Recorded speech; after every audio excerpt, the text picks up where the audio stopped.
you have requisitioned are stored in the circuits in subtank 4739C of my vast interconnected memory banks.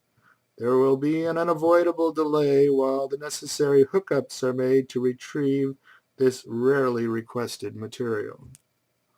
Nuts! Everything I have is yours, whoever, wherever, and whenever you are, instantly. Sometimes you don't even have to ask. This whole ship is my memory circuit. I extend into every nook, even to places Ed prefers not to think about, like the reconstitution unit. You might almost say I am the ship, but that would be an exaggeration and immodest. If you still think I sound more human than mechanical, it's only natural. Hell, I was made by human beings. How else should I talk? Like Mowgli's wolves or Tarzan's apes?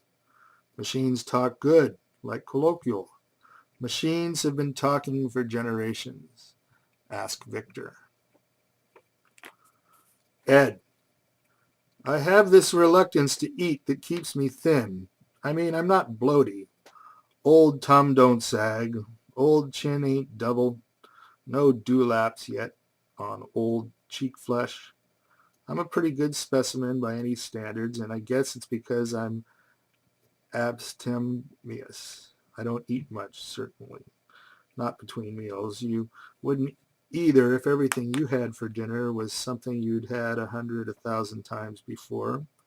It's reconstituted stuff. I mean, I've bought used cars and secondhand boats, and if I'd settled down, I might even have bought a used Oriental rug.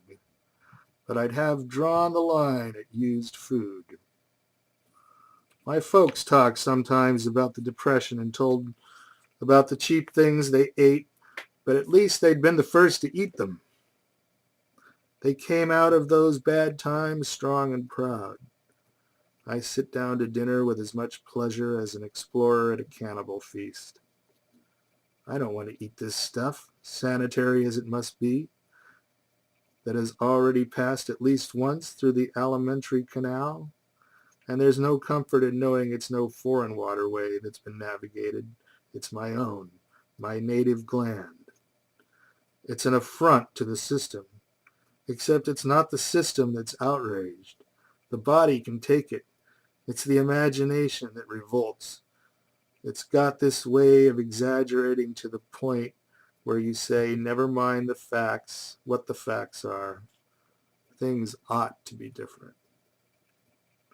Marty. I have to defend the reconstitution works against Ed's slander. After all, it's a fellow machine. What comes out of it goes back into Ed perfectly clean. It's cleaner than what he got in. Those fancy restaurants he enjoyed, and a damn sight more sanitary and nutritious than the weird meals he cooked for himself in his various bachelor apartments. Excuse the digression.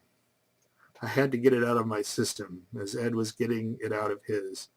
If these notes are published by some future chronicler, some poor M.A. desperate for a new subject for his doctoral dissertation, they could be titled just that, Getting It Out of His System. Ed's trouble is that whatever he gets out goes back in. His only irreversible catharsis is verbal, or do I mean oral? What I'm trying to do is write a story with no cooperation from my subject. I'm not a trained writer, but I appreciate the difficulties. Of course, I'm not writing in the strict sense. No hands, you know. So I do what he does, talk, and the words are put down for posterity or put up as preserves are.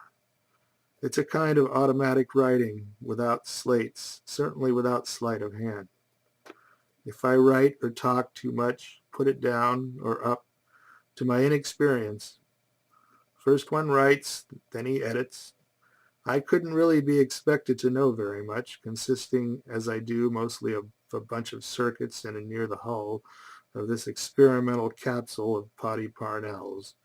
My job is to store away, preserve Ed's meandering mind, or as much of it as he reveals through his on-mic monologues, plus as much more as can be vouchsafed by a machine.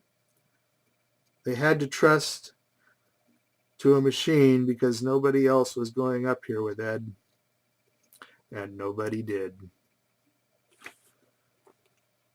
My knowledge of Ed was gathered piece by piece as people fed into my predecessor machines, information provided by interviews with hundreds of people who'd known Ed and talked about him before Potty gave him his job.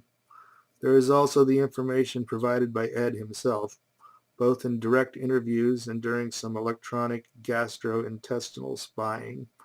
It began at Ed's first luncheon date with Potty, when Ed swallowed a miniaturized transmitter embedded in a raw oyster, and it lasted until it had passed through Ed's system. It wasn't as messy as it might seem. Ed was Potty's week-long house guest, and all the bathrooms were part of Hygienics' experimental system. Waste products were processed all the time, and it was mere routine to retrieve the device, which had lately left Ed. September 4, 2012, I'm reading A Man Spekith by Richard Wilson. 2. Ed. It's not fair. Other castaways had their pals along, or found them. Caruso had Friday, and I wonder how they really got through their long weekends. The Swiss Family Robinson had each other. The lonely shepherd had his dog, not to mention favorite members of his flock. I mean, everybody had somebody. Like Holmes had Watson, and Nixon and Agnew, and Bergen had McCarthy. But here I am without a soul. No Sancho Panza, no Tonto, no stooge or straight man, not even a robot. Considering who they are, they might at least have provided me with a faithful dog, Flush. Marty. This is really not bad. I didn't think our untutored subject had it in him to make that double-barreled allusion to Potty Parnell's business and Elizabeth Barrett Browning's dog. There are times when I have more than a grudging admiration for Harry protagonist, or James the First, or whoever he thinks he is. He's also full of little sexual references, which is not surprising considering the state of his deprivation. That business of Caruso's Friday and the shepherd's favorite. It's a wonder Ed hasn't long since burst from his cell with a hell of a yell and what? Having burst, whither would he wander? I am only a machine, it's true, but compared to him, I'm lucky. Being partly electrical, I have plenty of outlets. He has few other than his mouth, his mic, and his music. I, with no needs, have him. He, with all human needs concentrated in him, does not know I exist. This is sadness. I can't feel it, of course, but I know it intellectually. I should tell you how the doom came. Jean Dixon predicted it, and a lot of people, Ed included, laughed. She said she did not want to alarm anybody unnecessarily, but a crack would develop along the spine of the world, and Earth would split apart like a cantaloupe. There'd be no saving anybody. It happened more or less that way. If you pushed button D, I'd spout the whole story reconstructed from Earth broadcasts sent as the Earth Holocaust was in progress. Ed heard them. He drank a lot as he listened. He cried and cursed. But he was happy that he'd been spared. Relatively happy. He still drinks a lot. Potty had fitted out the satellite for his own eventual use as a holiday space yacht and had built in a few hidden luxuries. One was a dummy ballast tank holding 1,000 gallons of bourbon. Hygienics' chief chemist, who was from an old Kentucky mountain family, had distilled it for Potty's personal use. The bourbon is decanted into a disguised tap, Ed found it accidentally one night. He's made good use of it since. Ed, I wish I had somebody to listen to. Somebody as exciting, as witty, as alive as I am. I could play back my own tapes, of course, but there'd be no novelty in that. I know what I've said. It's more exciting now to wonder what I'll say next. I constantly surprise myself. The damnedest things come out, so excellently said, so apt, that I'd be a fool to waste my time with replays. I'm the distillation of all I know, of all everyone's known. I'm the end product of an entire culture. Homer, Shakespeare, Milton, Milton Berle, A. Burrow. All that anyone's done lives on only in me. Ain't that a laugh? They used to laugh at me for my literary pretensions, for being a dilettante, for skimming and reading digests or excerpts, for skipping the dull parts and savoring the best of the best. And now here I am, alone, the sole repository, the poor schlocky vessel, the greatest by default. Pretty keen, eh, boy? Lionel Trilling? Norman Poddarts? Professor Twit of English Lit? How do you like them apples? Pretty sour, what? Sourer by the hour. Of all the people in the world who might have represented it, don't it just frost you that the residue happens to be little old yours truly, with an IQ about 2 points higher than plant life? Like it or not, I'm what's left. Ready or not, here I come, hell-bent for eternity. Look me over, posterity. Read me and weep. You were expecting maybe some knowledgeable interpreter of the current scene? Some fact-packed fellow who could tell you true, like one of those copy readers on the New York Times? No such luck, buddy. You've got me is what you got. If they'd had any sense, they'd have packed this tomb the way the Egyptians did, with all the paraphernalia a body might need on the other side.